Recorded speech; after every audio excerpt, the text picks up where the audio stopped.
Hello, welcome back to Be the Truth podcast. I am your host, Keith A. Wyatt II.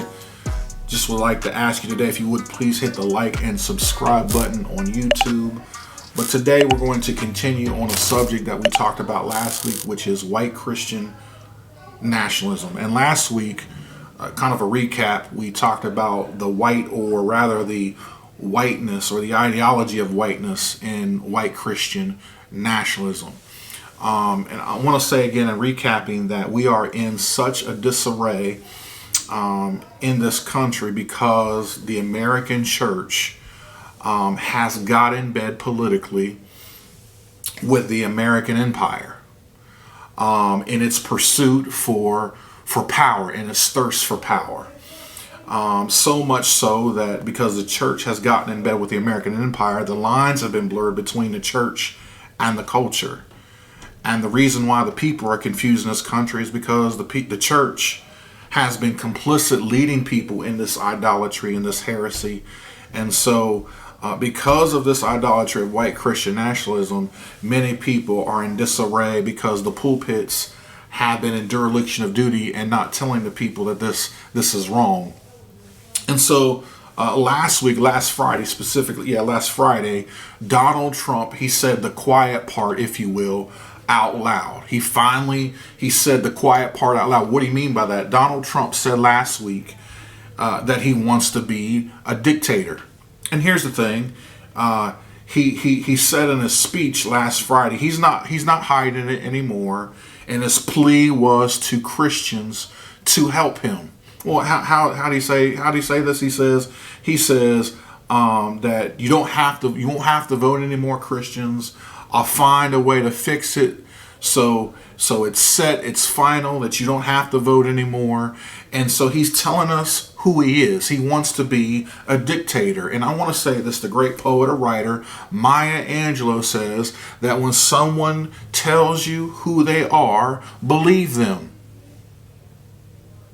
And we need to believe who Donald Trump has continued to reveal who he is. And what's crazy is that he says, I'm going to fix it. All you just vote this one more time, I'm going to fix it. It'll be final, and you don't have to vote no more. He's telling us who he is. He wants to be dictator. And you would think when the crowd heard this, you know what the crowd did? It cheered. It applauded. And so he wants to use Christianity to end American democracy. He wants to use Christianity to become to do his evil deeds in this country. And so it is important. You would think that, because of him saying that the pulpits would be saying it from behind the pulpit, telling the people in the pews, but in real time, most of the pulpits have been silent. The pulpits have been in dereliction of its duty because they've committed they're more committed to their political party than the Lord Jesus Christ. And so, again, white Christian nationalism is about power. Well, who's that power for? It's for a select group. Now, I want to say that select group is particular for white people. It's not for non-whites. Now, I want to say this, that you can have black and brown people who are a part of white Christian nationalism, as long as they parrot that ideology. That's the key there, as long as they parrot that ideology. But the moment that they don't, or they deconstruct from that false ideology, then they will be dismissed. But white Christian nationalism, it has the vision for a Christian America who belongs to some people, but not all people.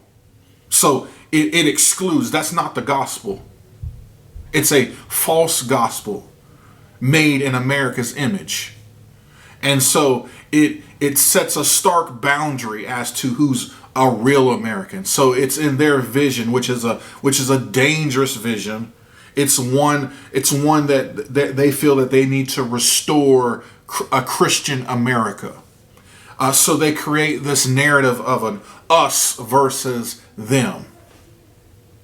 And so typically those who are excluded would be typically, if you hear so much, they talk about immigrants or those who are non-white, those who are the poor or marginalized, if you will.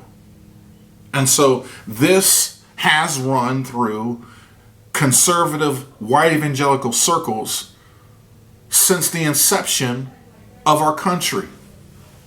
If you and here's the thing. Dr. Brian Kaler, in his book Baptized in America, he says, now listen to this, even black and brown folk. He says, if you grew up in a white Christian church, Dr. Kaler says, white Christian nationalism was in the very air that you breathed. Did y'all hear that? Dr. Kaler says, if you grew up in a white Christian church, white Christian nationalism was in the very air that you breathe, which means it is a part of you. It's been embedded inside of you. And we live right now, I want to say, in a country where that spirit of white Christian nationalism, it permeates throughout our country. And the reason why it's permeating throughout our country is because the church has been complicit in leading people in this idolatry. I live in a small town here called Zanesville, Ohio, and the people are in denial that it's in the very air that they breathe.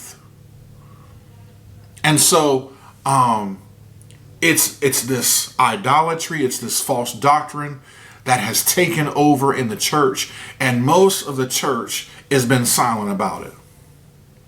And this type of theology, if you will, plays well into the hands of Donald Trump. And so the question is, because today we're going to talk about a little bit of the background of white Christian nationalism and how we got here and its thirst for power, because it has been here since the inception of our country. Because there were those in the church who traded their ethnicity to take on whiteness. And so here we are today, and the reason why we're here is because at the beginning of time, so this is how white Christian nationalism began in our country, right? It started, if you will, with the doctrine of discovery. All right? And the doctrine of discovery, there was a series of Papist bulls written between 1452 and 1493. It was essentially what the church in Europe was saying to the nations of Europe. This is what they said, and this was through the Pope. It says, whatever lands you find not ruled by Christians or Christian rulers, those people are less than human. And because they're less than human, you can take the land for yours. But the problem was, in America, there was indigenous people that stood between them and being conquerors. So this is what the Europeans did. They used the ruling of this Papist bull. And the conquest in the book of Joshua. So what they did was they took scripture out of context. They took the book of Joshua to take America. The Europeans saw themselves as the new Israel. They saw themselves as God's chosen people. The Europeans saw their departure from Europe as an exodus from America. And America was their promised land. Which means they saw the indigenous people or the Indians in America who already resided in the land. They saw them as a parallel, as a defiled Canaanites who must be destroyed through a complete genocide. The assertion of European supremacy by these Papist bulls, if you will, had taken such a hold that anyone opposing the doctrine would be considered opposing the will of God himself. And the reason why is because the Pope said it. And so because the Pope said it, it was considered their assigned divine duty by God to wipe out all these indigenous people in America.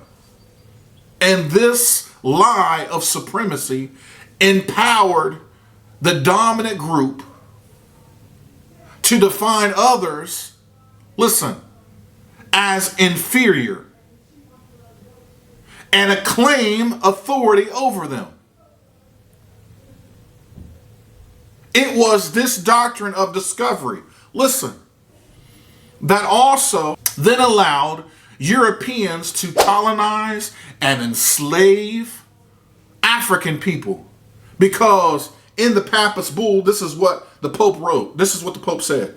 Invade, search, capture, defeat, and subdue all pagans whatsoever, other enemies of Christ, placed in the kingdoms, the dukedoms, principalities, dominions, possessions, and all movable and immovable goods, whatsoever held and possessed by them. This is what the Pope says.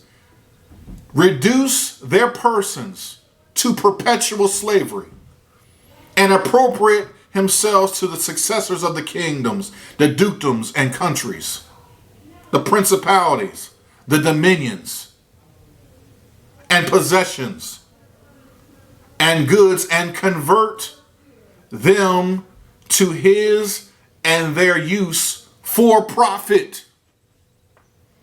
This is the Pope, Pope Nicholas, in 1452.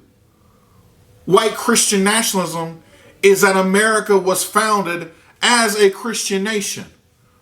Well, if that is the case, that can only be true for white people.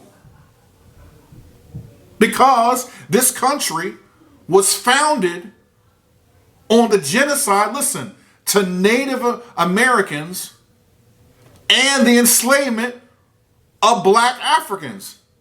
It was never, listen, this country was never, that's why it's dangerous when people say this is a Christian, we need to get back to God. Well, does this sound like God?